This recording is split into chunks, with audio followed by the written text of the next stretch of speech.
publicano, ambos orando, como uma parábola do bom sujeito e do mau sujeito, do cara bonzinho e do cara que não faz as coisas como deveria fazer. Mas a verdade, esse é uma parábola sobre a minha vida e sobre a sua vida, e sobre o jeito certo e o jeito errado que eu e você podemos nos aproximar de Deus. E o nosso texto se encontra em Lucas 18, 9 a 14, diz o seguinte: e disse também essa parábola a uns que confiavam em si mesmos, crendo que eram justos e desprezavam os outros.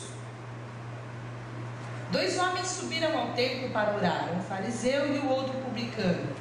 O fariseu, estando em pé, orava consigo mesmo dessa maneira: ó Deus, graças te dou, porque não sou como os demais homens, roubadores, injustos e adúlteros, nem ainda como este publicano. Jejuo 2 vezes por semana e dou os dízimos de tudo quanto possuo. O publicano, porém, estando em pé de longe, nem ainda queria levantar os olhos ao céu, mas batia no peito, dizendo: ó Deus, tem misericórdia de mim, pecador. Digo-vos que este desceu justificado para a sua casa, e não aquele, porque qualquer que a si mesmo se exalta será humilhado, e qualquer que a si mesmo se humilha será exaltado. Alguns anos atrás foi feita uma pesquisa com 7.000 jovens cristãos. Foram feitas algumas perguntas para eles, e entre as perguntas, uma delas é a seguinte: é sério dizer que a maneira de ser aceito por Deus é tentar sinceramente viver uma vida honesta? Foi perguntado: o jeito de você agradar e de você ser aceito a Deus, por Deus, é vivendo de uma maneira honesta? Mais de 60% concordaram. Sim, para ser aceito eu tenho que viver de uma maneira honesta. Depois perguntaram: Deus está satisfeito se uma pessoa vive a melhor vida que puder? Essa afirmação está correta? Deus vai estar satisfeito se você fizer o melhor que você puder para viver a sua vida? 70% concordaram. E a última afirmativa é a seguinte: a principal ênfase do Evangelho é sobre as regras de Deus para uma vida correta. A base, o foco do Evangelho são as regras de Deus para vivermos uma vida correta. E mais de 50% das pessoas concordaram. E se você vai e se dirige para outras religiões, você também sempre vai encontrar que nós devemos nos aproximar de Deus, e o jeito certo de nós nos aproximarmos de Deus é através das nossas obras, é através da nossa vida, é através daquilo que praticamos. E nós vemos que muitas vezes nós adicionamos às nossas obras, nós adicionamos a nossa vida transformada, modificada, a uma fé. E isso, quando nós fazemos isso, nós negamos o Evangelho, como nós já vimos em Gálatas, quando nós estudamos. Crer que de alguma maneira eu sou salva por aquilo que eu faço, que eu pratico, é uma forma errônea de encarar o Evangelho. Crer que eu vou ser aceita por Deus somente se eu viver uma vida honesta, somente se eu cumprir todas as regras, é diminuir a graça de Deus. De alguma maneira, aqueles fariseus pensavam nisso. O texto começa dizendo que Jesus disse essa parábola para alguns que confiavam em si mesmos. Alguns que criam que eles eram justos e desprezavam os outros. Eles eram os super crentes da época. Eles estavam no topo da cadeia religiosa. Eles eram aqueles que confiavam na sua própria justiça como base da sua aceitação diante de Deus. Eles achavam que eles eram mais importantes, mais especiais, vamos dizer assim, porque eles eram o povo de Deus, eles eram descendentes de Abraão, eles tinham as promessas, eles eram muito maiores que os gentios, eles seriam aceitos do céu, eles tinham a herança judaica, eles eram os reais da época, eles eram aqueles que faziam tudo certinho tudo bonitinho. E o nosso texto diz o seguinte, vamos ver, a maneira errada de se aproximar de Deus é por suas próprias obras, seus desempenhos morais e satisfação pessoal. O caminho certo para se aproximar de Deus é como um pecador indigno, implorando por misericórdia. É sobre isso que o nosso texto e a nossa parábola diz, e é isso que nós vamos ver. Porque o texto diz, começa dizendo que subiram ao templo 2 homens, um fariseu e um cobrador de impostos. De novo nós temos 2 personagens na história. De novo nós estamos diante de um fariseu e de um cobrador de impostos, e automaticamente, ao ouvirem essa mensagem, aqueles espectadores chegariam à conclusão: Jesus está falando do bom sujeito e do mau sujeito. Hoje, quando nós falamos em fariseus, nós pensamos que o fariseu é o mau sujeito, mas naquela época não era assim.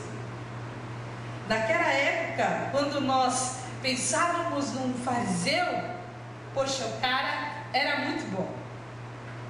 Primeiro que eles eram mestres em oração, depois que eles eram mestres na lei, depois que eles andavam de uma forma moral, eles conheciam todas as regras, as formas, as tradições, os ritos, os cerimoniais.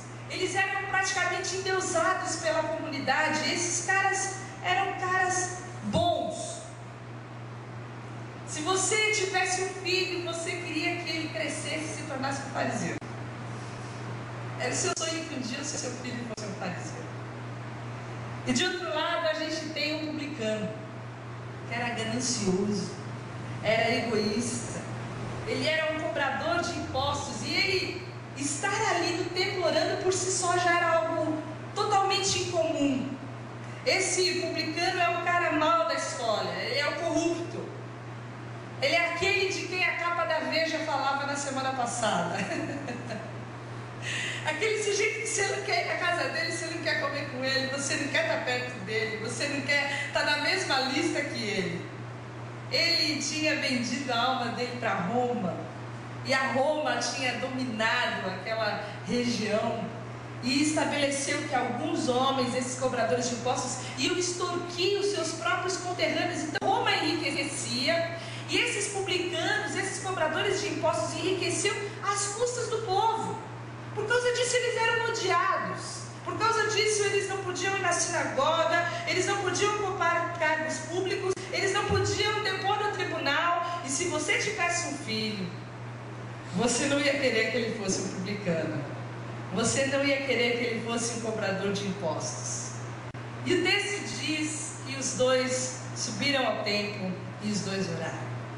E o fariseu era profissional, então ele limpa a garganta, arruma a roupa, arruma o chapéu, vai no meio do átrio, eleva a sua voz, e o texto diz que ele olha o seguinte: fariseu estando em pé, orava consigo dessa maneira: ó Deus, graças te dou, porque não sou como os demais homens, roubadores, injustos e adúlteros, nem ainda como este publicano. Jejuo 2 vezes na semana e dou os dízimos de tudo quanto possuo. E a oração desse sujeito começa com uma oração, e ele chega à conclusão que ele é melhor que muita gente. Ele pode ser aceito por Deus porque ele tem feito boas coisas. E de outro lado, a gente tem a oração do publicano. E o publicano, estando em pé, de longe, nem ainda queria levantar os olhos ao céu, mas batia no peito dizendo: ó Deus, tem misericórdia de mim, pecador. Ele que provavelmente não podia entrar no pátio exterior, lá de longe, não tinha palavras bonitas, não podia se comparar com mais ninguém, não tinha nada de bom para apresentar diante de Deus, não tinha nenhuma obra boa para apresentar diante de Deus.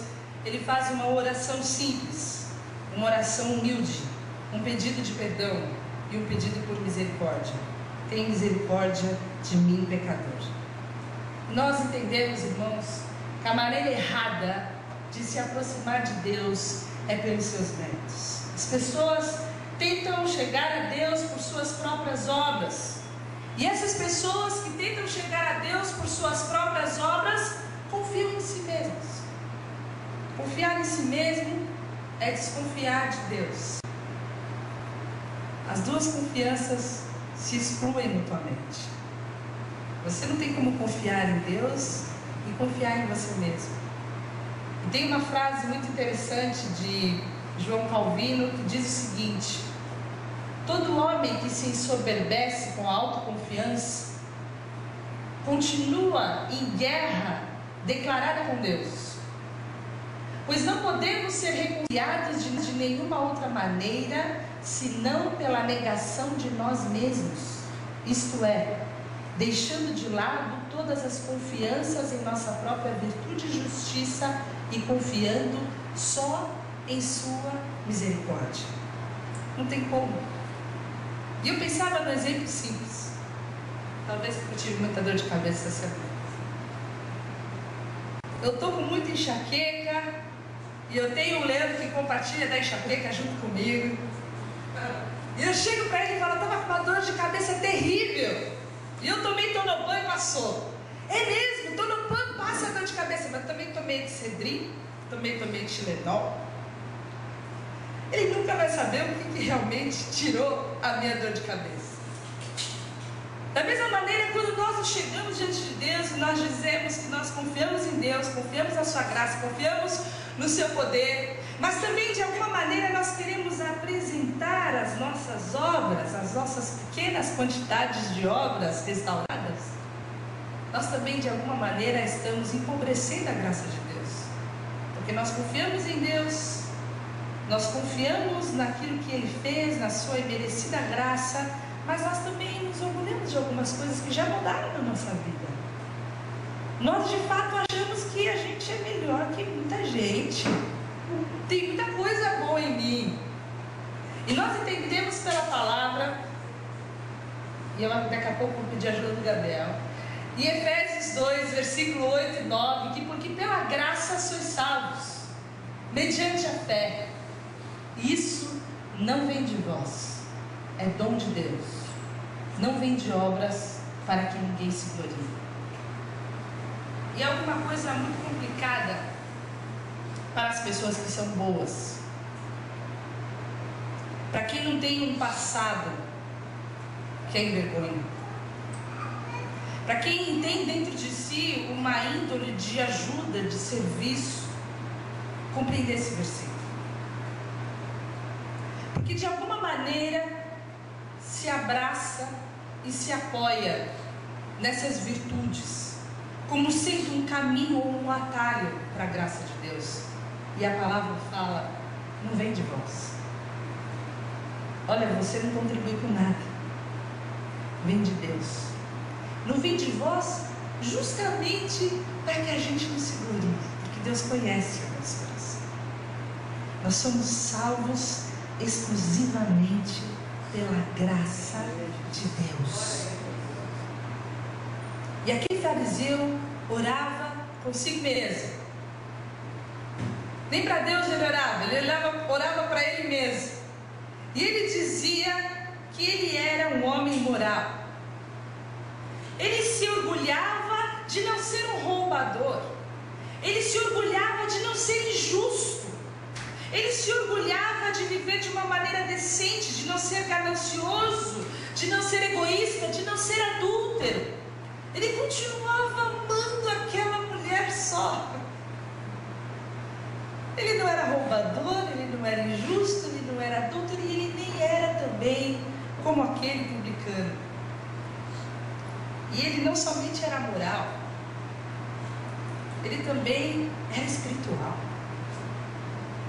Porque ele orava e ele jejuava. E ele não jejuava só uma vez por ano, no dia da expiação, como a lei judaica exigia. Ele jejuava 2 vezes por semana, ele ia além, ele era piedoso. Ele tinha do que se orgulhar, porque ele orava bonito, porque ele jejuava e porque ele dizimava. Ele dizimava até dos temperinhos que tinham lá da casa dele, ele separava uma 10ª parte para dizimar. Ele dizimava de tudo quanto ele tinha. E que coisa comum é nós vermos os religiosos ainda de hoje se orgulhando porque oram, se orgulhando porque jejuam e se orgulhando porque dizimam. Como se esse conjunto de obras fosse suficiente para alcançar a salvação. Ele era melhor do que os outros, moralmente, e julgava ser melhor do que os outros também espiritualmente. Esses fariseus tinham adicionado 613 leis ao mandamento de Deus. 613 leis que eles se obrigavam a cumprir. 613 leis, a lei daquelas que Deus tinha pré-estabelecido para que eles fossem os caras legais, o bom sujeito, o melhor do que os outros. É por isso que na religiosidade, na religião, está escrito faça. Porque através de um conjunto de obras e de valores e de regras, se você está bonitinho naquela cartilha, todo mundo que te vê vai falar: esse sujeito não é um sujeito devoto, ele é religioso, esse é um cara moral, ele é espiritual, esse é o super crente, é um modelo de vida para mim. Mas Deus nos chamou para um relacionamento. E quando nós nos relacionamos com alguém, o principal ponto é que nós precisamos nos dar a conhecer e conhecer aquele quem nós nos relacionamos. E a maior dificuldade de um religioso, e a nossa maior dificuldade quando nós nos relacionamos com Deus, é de nós nos aceitarmos e reconhecermos quem nós realmente somos, para vivermos um relacionamento real com Deus. É muito mais fácil a gente colocar uma máscara de cristão e seguir um conjunto de regras e de conduta para se enquadrar dentro daquele rótulo exigido e fazer tudo o que se tem que fazer para que a gente seja aceito. Mas no relacionamento com Deus, ao contrário do que está escrito na religião, está escrito feito. Porque no nosso relacionamento com Deus não existe nada que nós possamos fazer a fim de que nós possamos ser aceitos. Ele fez tudo. Ele fez todas as coisas e não existe nada que nós podemos fazer para cooperar nesse relacionamento. Nós somos aceitos exclusivamente pela graça. E ambos os homens tiveram a oportunidade de falar com Deus do universo. E um homem exemplar, de moral ilibada, de devoção e piedade, estava indo pelo caminho errado, confiando nas suas obras e confiando na sua bondade a fim de salvar-se. E nós entendemos que o caminho errado escolhido por aquele homem era um caminho que se valia dos seus próprios méritos. E as pessoas que tentam chegar a Deus pelas suas obras, pelos seus méritos, estão sempre olhando para os outros. Você já percebeu isso? Você vive o Evangelho de olho no Evangelho vivido pela pessoa que está do seu lado. Você está mais interessado no Evangelho que o outro está vivendo do que o que você está vivendo. E esse sujeito fez isso. Ele olhava para o outro: olha, os outros não são como eu sou. Eu sou melhor que todo mundo. A minha justiça e a minha santidade é maior que a dos outros. Eu já não bebo mais, pelo menos não todo dia. Já não volto mais caindo para casa. Não gasto mais todo o meu salário no jogo. Consigo separar uma parte para pagar a luz, pelo menos. Não tenho mais uma mulher em cada porta. Tenho só uma ou outra de vez em quando. Nós vamos nos orgulhando de alguma maneira das transformações que o próprio Deus faz em nós através do seu Espírito. Isso é orgulho. Isso é ostentação. Quando eu me orgulho que eu venho de manhã e venho à noite e o outro não, eu estou ostentando. Eu estou procurando um atalho para chegar diante de Deus. Isso é um pecado abominável diante de Deus. É o pecado original, o pecado de Satanás, o pecado da raça humana. E a pessoa que tenta chegar a Deus por suas boas obras, ao contrário do que ela deveria, que está olhando para os outros, ela deveria orar para Deus. Mas veja bem, quando a gente olha para Deus, a gente fica mal na foto. É mais fácil achar alguém pior que eu do que olhar para Jesus. E esse fariseu achava que ele era tão bom, mas tão bom, e que existiam outros tão piores do que ele, que ele se contentava em ser como ele era. Aquele avanço que ele deu nos jejuns e no dízimo era o suficiente para que ele fosse melhor do que os outros. E nós sabemos que o nosso único padrão, nosso único modelo, aquele em quem nós devemos nos espelhar, aquele cuja estatura nós devemos alcançar, é Jesus Cristo. E quando eu olho para Jesus, eu acho as minhas debilidades. Quando eu olho para o amor de Jesus, eu vejo que eu não consigo amar. Quando eu olho para o perdão de Jesus, eu vejo que eu não sei perdoar. Quando eu olho para o serviço de Jesus, eu sei que eu estou muito longe de servir. Quando eu olho para a santidade de Jesus, quando eu vejo que na sua boca não se achou engano, eu vejo que há muita debilidade em mim. E as pessoas que tentam chegar a Deus por seus méritos preferem olhar para os outros do que olhar para Jesus. E se você fizer uma coleção dos melhores sujeitos que já existiram na história da humanidade, Dalai Lama, Madre Teresa de Calcutá, quem mais? Você ali, quem mais? Gandhi. Você põe todos os sujeitos um do lado do outro, e vocês vão ver que eles estão irremediavelmente destituídos da glória de Deus, porque todos pecaram. Todos pecaram. Pecado vem em chip. Vem um bebezinho, uma coisinha gostosa, que nem a Tamires, tá no chip. Mas de um menos dia ela vai fazer uma malcriaçãozinha, vai levantar a mãozinha, já está fazendo, já está se mordendo, gente. Está no chip. Não tem como fugir disso. Todas as nossas obras, nosso conjunto de progresso, é como um trapo de imundícia diante da justiça e da santidade de Deus. Não serve para nada. Não para nós sermos salvos. Não para que nós sejamos aceitos. Nós entendemos que as pessoas que tentam chegar a Deus por suas boas obras olham para aquilo que é externo e não para o que está no coração. O fariseu preferia olhar para as suas boas obras, para o seu jejum, para a sua doação, do que olhar para o seu coração orgulhoso, que se julgava superior aos demais. Mas Deus, irmãos, Ele olha para o coração. Deus não vê como o homem vê. E a gente sabe que o nosso coração é corrupto, como diz Jeremias. Que muitas vezes a gente está sorrindo e cumprimentando alguém, cheio de ódio, de rancor. Não, coração.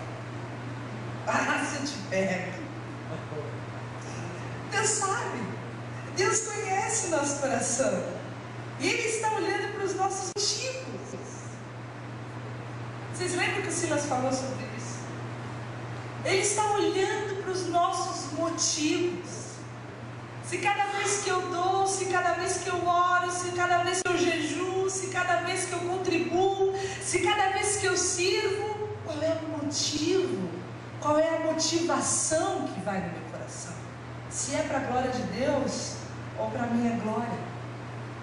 Jesus veio acabar com a festa dos fariseus. No Sermão da Montanha ele fala: olha, não é o que sai, não é o que entra, desculpa, não é o que entra que contamina, mas é o que sai, o que vem do coração.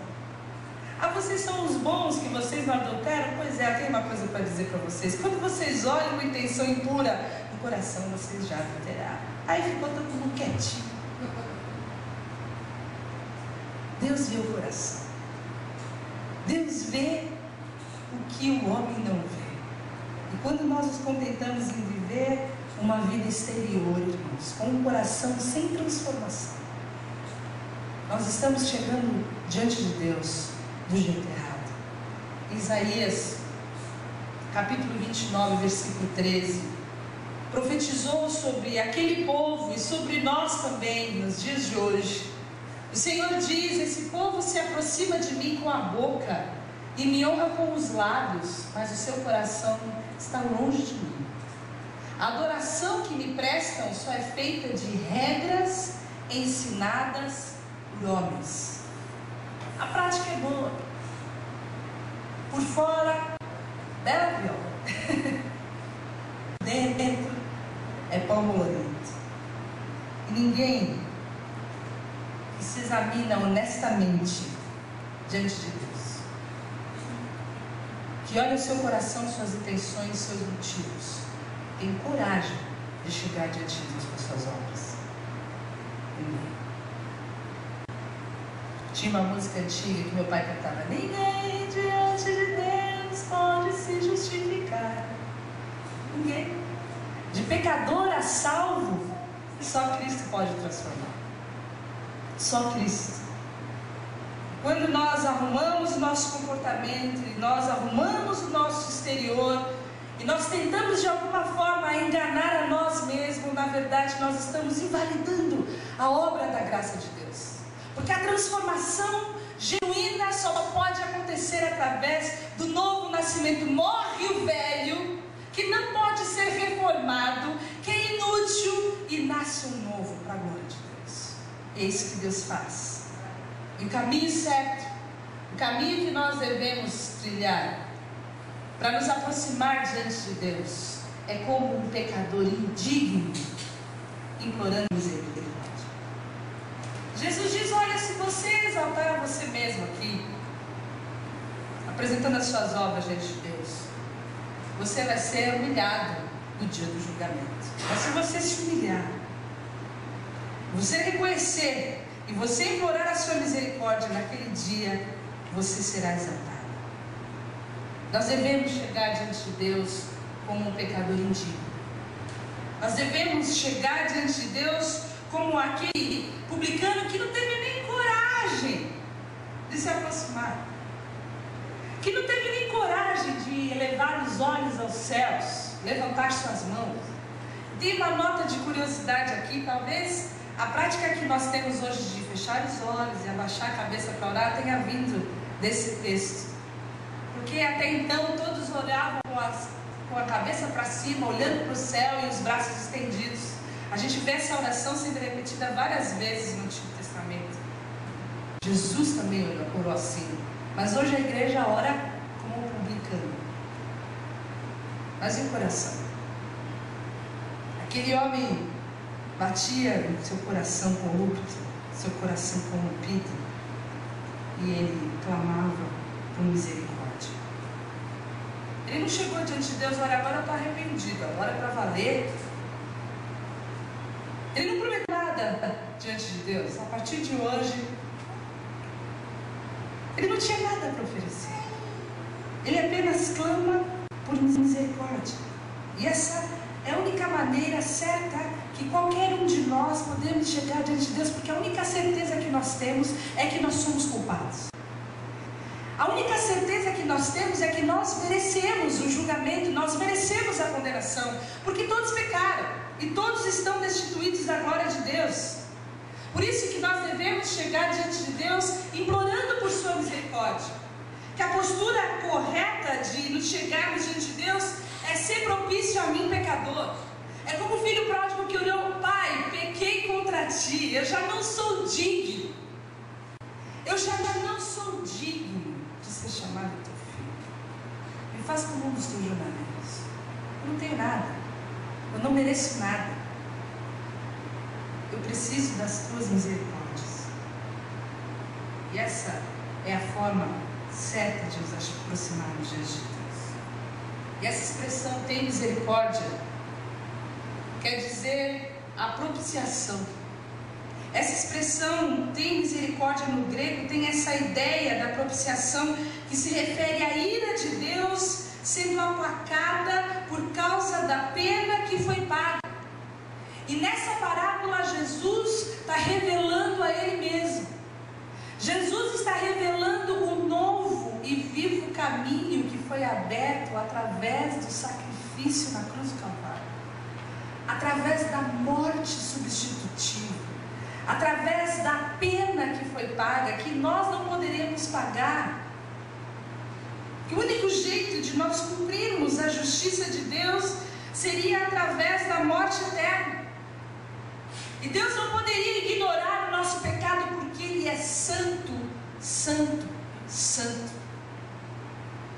E a justiça de Deus foi satisfeita através do sacrifício de Jesus na cruz do Calvário. E esse sacrifício de Jesus é a única forma, é a única provisão, é o único caminho, é a única maneira de nós nos chegarmos diante de Jesus Cristo, diante de Deus.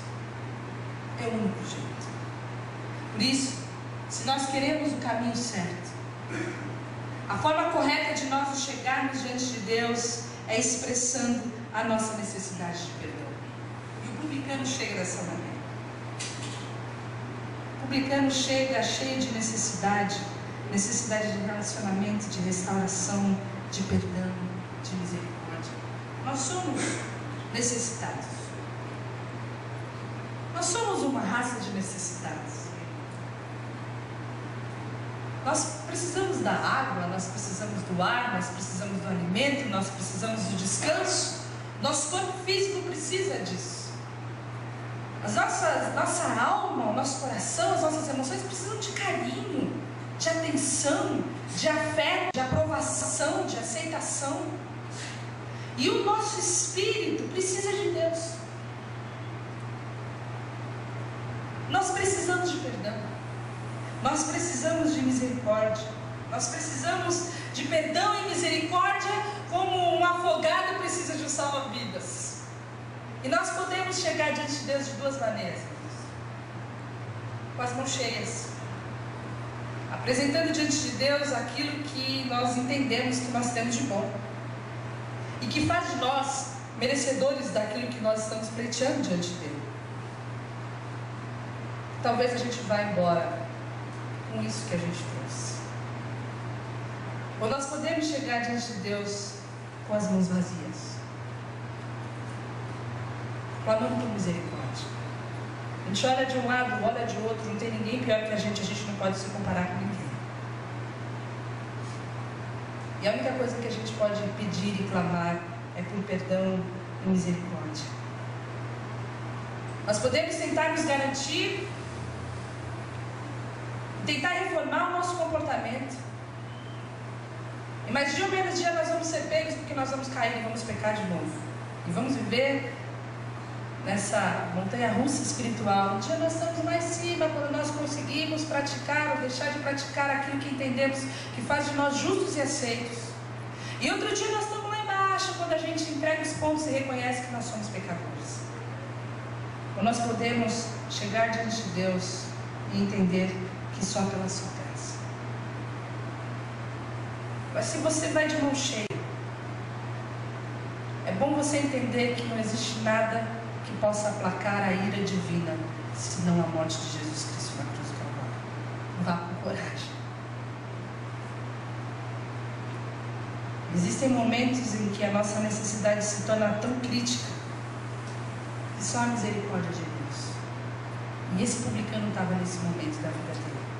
E a expressão que ele usa, que não pode ser traduzida, mas no original quer dizer: eu sou o pecador. Tem misericórdia de mim, porque eu não sou um pecador. Eu não sou mais um pecador. Eu sou o pecador, eu sou o cara. Eu sou aquele que necessita da tua misericórdia. Se teve um sacrifício, se teve uma cruz, se existe uma graça, um perdão e uma misericórdia disponível, é para mim.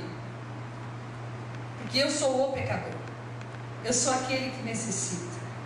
E Paulo fala isso em 1 Timóteo 1, 15, 16.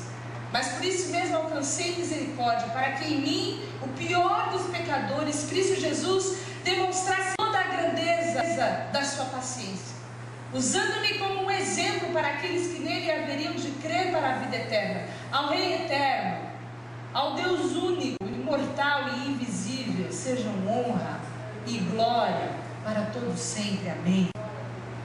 Existe algo especial quando eu me encontro pecadora, é que eu reconheço que Ele é digno de toda a honra, de toda a glória, de toda a adoração, porque eu não mereço. E Salomão, em Provérbios 28, 13, diz que aquele que encobre os seus pecados não prospera, mas quem os confessa e os abandona, encontra misericórdia. É encontrar a si mesmo e o seu pecado e os abandonar. Encobrir o pecado pode funcionar. Na religião funciona. No casamento funciona. No trabalho funciona. No rol de amigos funciona. Na reunião de condomínio funciona. Mas diante de Deus não funciona. Quando nós vivemos uma vida religiosa, nós vivemos uma vida irreal. Nós negamos as nossas necessidades, a necessidade que nós temos de perdão e de misericórdia. E o único caminho certo para chegarmos diante de Deus é admitindo a nossa bagunça, admitindo a nossa sujeira. E é um negócio que ninguém quer admitir, verdade?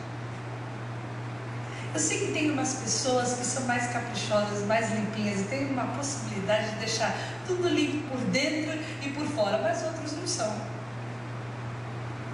Tem sempre uma gavetinha que quando você abre, parece que tudo aquilo vai pular em cima de você. Tem outras pessoas que já, de uma maneira generalizada, são bagunceiras mesmo. Mas que vergonha quando alguém descobre a nossa bagunça. Que vergonha quando alguém acha aquela sujeira que estava esquecida ali. Cai alguma coisa embaixo do sofá. Deixa que eu pego para você. A nossa sujeira, a nossa bagunça é boa para ficar escondida. E a irmã Zumira usava uma expressão ontem que falou que foi no médico e descobriu que estava doente, né, irmã Zumira? E que coisa boa que é. Que coisa boa que era a senhora descobrir que estava doente, porque pode se tratar. E a gente não faz isso espiritualmente, né? A gente não se examina para perceber que a gente está doente e precisa se tratar espiritualmente. A gente deixa a porta bem fechada do armário para que ninguém veja a nossa bagunça, para que ninguém descubra a nossa sujeira espiritual, os nossos pensamentos, as nossas intenções, as nossas inclinações, aquilo que ninguém vê, aquilo que nós negamos ao invés de confessar e deixar. Deus vê. E uma das razões pela qual a Bíblia é fantástica é que a Bíblia é feita de pessoas reais. E se você olha para Noé, você vai contar lá na classinha que ele foi o cara que fez a arca. Era um sujeito persistente, de determinação, de fé e de pureza. Você não vai contar lá na classinha que depois que ele fez tudo, ele tomou um porre e caiu desmaiado e pelado. Quem gosta dessa parte? Se seu filho chegar desmaiado, pelado, ele vai falar: "E como não é?" Pessoas reais. Quer ver outro Davi? Desse que todo mundo gosta de falar, né? É o homem segundo o coração de Deus. Mas ele era arrogante. Ele era impulsivo. Ele queria ter aquilo que ele não podia ter. E ele fez de tudo até conseguir. Mas ele abriu as suas gavetas.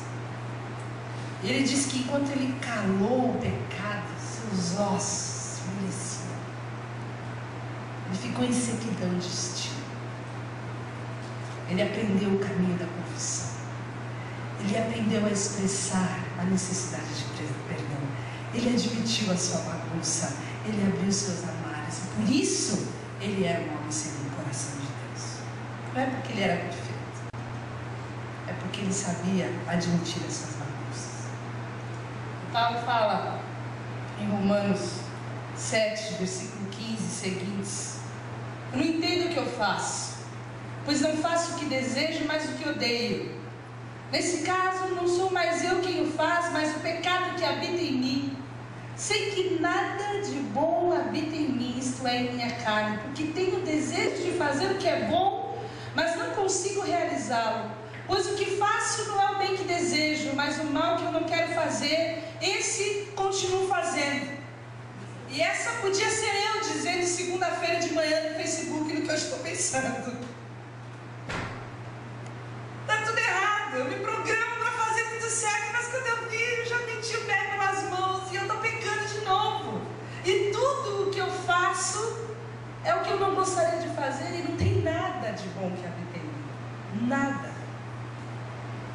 Eu brincava com a minha irmã essa semana que eu li uma oração que eu deveria fazer. Tinha um sujeito, toda vez que ele ia pregar, eu orava: Senhor, se essas pessoas que estão aqui soubessem aquilo que o Senhor sabe, elas se levantariam e iam embora.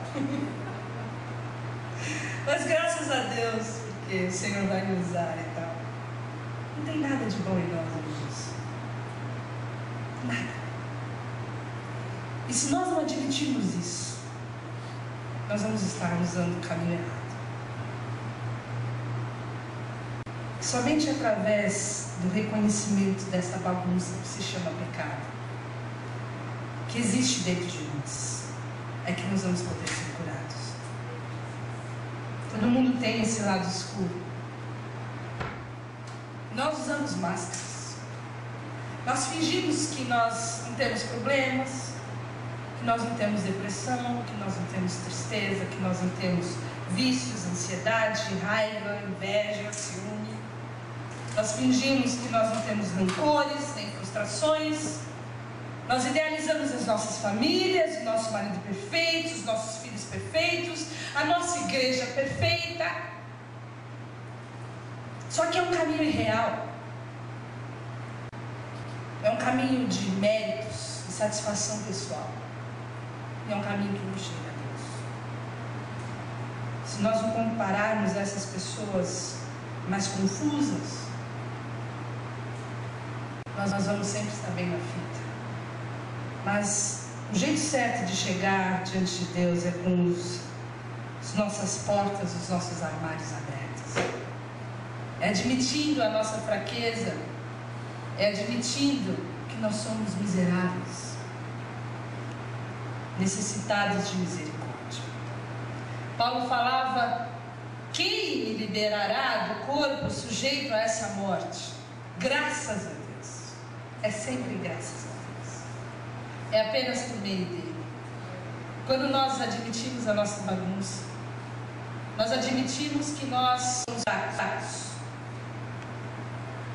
que nós não somos super-heróis, que não existe nada em nós que possa nos levar a sermos aceitos diante de Deus. E a promessa que nós temos, e que Jesus nos dá através da finalização dessa parábola, é que quando os pecadores se aproximam de Deus, clamando por misericórdia, Ele graciosamente os justifica. E aquelas pessoas que ouviam aquela parábola, até aquele momento estavam entendendo muito bem. Bom, o fariseu vai, ele ora bonito, ele é melhor que todo mundo mesmo, ele é bom. Vai o outro publicano, nem pode entrar bem, faz ele, clama por misericórdia, pecador é ele mesmo. Então Jesus finaliza dizendo o seguinte: digo-vos que este desceu justificado para a sua casa, e não aquele. Este é o publicano. Porque qualquer que a si mesmo se exalta, será humilhado. E qualquer que a si mesmo se humilha, será exaltado. E essa é a grande reviravolta da parábola. Quando Jesus falava do bom e do mal, você nunca sabia como é que a parábola ia terminar. Havia sempre uma surpresa. Jesus revela que o justificado foi o publicano. Revela muito mais. Revela que o fariseu não foi justificado. Nós entendemos que só através de Jesus nós podemos ser julgados inocentes. Somente Jesus remove a culpa do nosso pecado e acredita justiça da nossa conta. Ele tira a gente do saldo negativo, da dívida que a gente não poderia pagar, e ele acredita justiça eterna, é crédito eterno. É pecado para o passado, para o presente e para o futuro sendo perdoado. É cartão de crédito ilimitado. E a fatura vai para o céu. É perdão eterno. E esse homem entrou no templo como um culpado, desprezível, e saiu justificado. Chegou como um pecador miserável, e toda a graça e a misericórdia e o perdão e a justiça foi imputado a ele por causa de Jesus, por causa da graça. E existe algo que eu sempre falo: quando nós nos justificamos, nós não precisamos da justiça de Deus. Toda vez que você se justifica, você anula a graça. E quem pode te justificar é só o Senhor. E Ele faz isso de imediato. E essa é a grande notícia: que um pecador se aproxima de Deus como um pecador miserável e sai de lá justificado pela sua graça.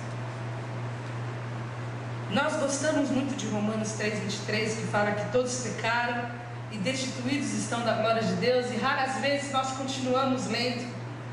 Mas a continuidade do texto diz o seguinte, versículo 24: sendo justificados gratuitamente por sua graça. Todos pecaram, destituídos estão da glória de Deus, mas são justificados gratuitamente por sua graça, por meio da redenção que há em Cristo Jesus. Irmãos, é de graça.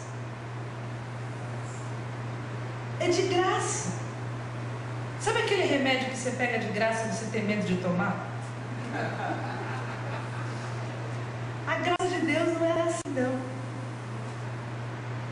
A justificação que nós recebemos, nós não podemos pagar. Não há penitência que você possa cumprir a fim de você pagar isso. É gratuitamente. Deus o ofereceu Jesus Cristo como um sacrifício para a propiciação. A propiciação é a substituição da culpa. Deus ofereceu Jesus para nos substituir, mediante a fé, pelo seu sangue, demonstrando a sua justiça. Em sua tolerância, havia deixado impunes os pecados anteriormente cometidos, mas no presente demonstrou a sua justiça, a fim de ser justo e justificador daquele que tem fé em Jesus. Ele é o nosso justificador. Ele nos justifica. É isso que a graça de Deus faz por nós. A sua justificação nos concede misericórdia. A sua justificação nos concede alegria. E a sua justificação nos concede liberdade. Irmãos, nós somos livres para nós sermos quem nós realmente somos. Nós não precisamos nos encaixar dentro de um código de conduta que a religião impõe para que a gente possa ser como o mundo entende que nós devemos ser. Nós precisamos ser quem nós somos, pela graça de Deus, como diria Paulo.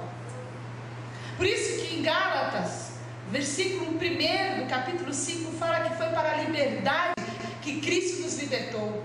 Portanto, permaneçam firmes e não se deixem submeter novamente a um jugo de escravidão. E vocês sabem que jugo era esse, irmãos? Era religião. Nós não fomos livres do pecado para sermos aprisionados pela religiosidade. Nós somos livres do pecado para sermos para a glória de Deus em tudo que nós fizermos. Livres para amar, livres para servir, livres para não cair de novo na armadilha do pecado. Nós não somos livres para usarmos a graça e nos mantermos debaixo do pecado. Nós somos livres para termos a nossa mente, o nosso coração voltados para Deus e para a sua justiça, sem estarmos maniatados por regras e códigos de conduta. E se o Filho nos libertar, João 8 fala isso, verdadeiramente nós somos livres. E essa é a liberdade que nós temos diante de Deus. Nós chegamos diante de Deus, deixamos ali 5 quilos de culpa e de vergonha. Tiramos o nosso fardo.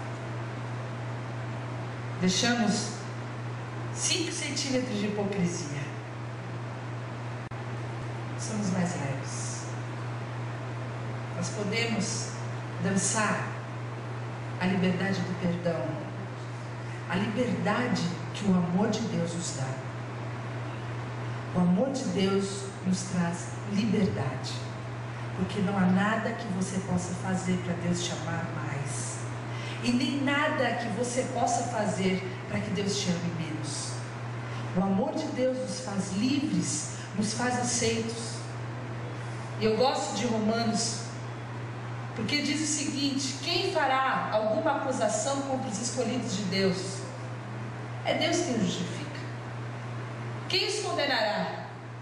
Foi Cristo Jesus que morreu, e mais que ressuscitou e está à direita de Deus e também intercede por nós. Quem nos separará do amor de Cristo? Será tribulação, ou angústia, ou perseguição, ou fome, ou nudez, ou perigo, ou espada? Mas em todas essas coisas somos mais que vencedores por meio daquele que nos amou. Pois eu estou convencido de que nem morte, nem vida, nem anjos, nem demônios, nem o presente, nem o futuro, nem quaisquer poderes, nem altura, nem profundidade, nem qualquer outra coisa na criação será capaz de nos separar do amor de Deus que está em Cristo Jesus, nosso Senhor. Nada. Você consegue dizer isso para você mesmo hoje? Nada pode me separar do amor de Deus.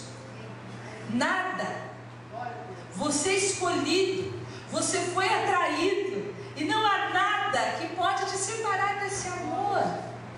Isso é liberdade. Esse é o jeito certo de nós chegarmos diante de Deus, irmãos, como nós somos realmente. O jeito certo é entendermos que nós somos aceitos e somos justificados.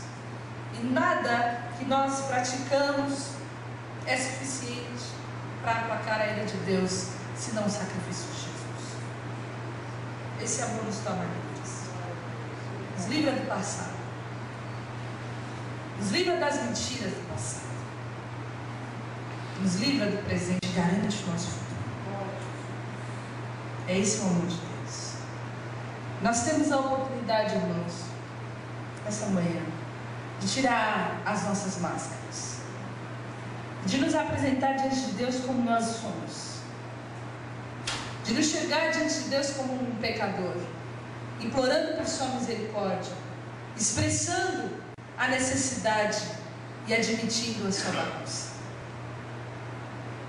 Esse é o jeito que nós entendemos, o único jeito de nós sairmos justificados. É o único jeito. E se você consegue olhar para você e só ver boas obras e boas coisas, coisas justas, e você se vê muito melhor do que os outros. Jesus riscou a seta, ele cravou a seta na cruz, e ele consumou, ele quitou a nossa dívida, a fim de que nós fôssemos livres. Livres. E esse é o caminho certo de nós chegarmos diante de Deus, como pecadores, escravizados pelo pecado, Mas uma vez que encontramos a graça de Deus, nós somos livres e justificados. Fiz exercício com o dedo hoje. Martin Luther King diz o seguinte: eu não sou o que eu gostaria de ser. Eu não sou o que eu ainda vou ser. Mas graças a Deus, não sou mais o que eu era. Nós vamos sendo transformados à medida que nós vamos admitindo quem nós realmente somos. E se existe alguma coisa em nós que é mudada, é pela graça de Deus. E aí quando nós cantamos, foi tão imenso o amor que nos conquistou. Tem outro sabor, não tem? É graça, Senhor. É o teu eterno favor. E quando nós estamos presos em seus laços de amor, é esse amor que nos prende de uma maneira e nos impede de sermos separados dele de alguma maneira. Nunca, jamais, nada pode nos separar do amor de Deus. Não a nós. Não nós que fomos atraídos, não nós que fomos escolhidos, não nós que fomos justificados, não nós que fomos aceitos. Mas apresentamos as nossas vidas diante de Deus como pessoas reais, como Noés, como Davis, como publicanos. E esse é o jeito certo. E essa é a maneira correta de nós sermos justificados. Amém, Deus? Amém. Vamos orar. Senhor, nós te agradecemos pela tua graça, Senhor. Agradecemos porque o Senhor nos escolheu a nós. Te agradecemos porque teu Espírito habita em nós. E o teu Espírito é poderoso para nos convencer do pecado, Senhor. Para nos convencer da justiça e do juízo.